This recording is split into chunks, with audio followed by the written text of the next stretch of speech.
Could you actually highlight or mention what are the voluntary fasts as recommended by the Prophet Muhammad sallallahu alaihi wasallam? As far as voluntary fasts are concerned, besides the days which are fard to fast, that's the month of Ramadan, and those days which are prohibited to fast, a Muslim can fast on any other day in the full year. But there are certain days which the Prophet has recommended, where a Muslim, if he fasts, it is much more preferable and he'll get more sawab.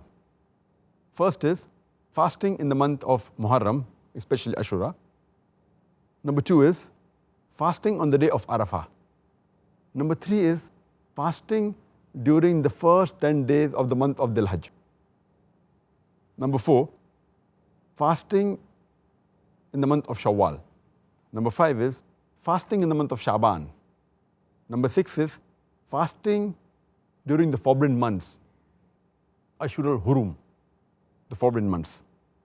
Number 7 is fasting on the Ayyamul Bid, that's 3 days in the month, 13th, 14th and 15th of every month.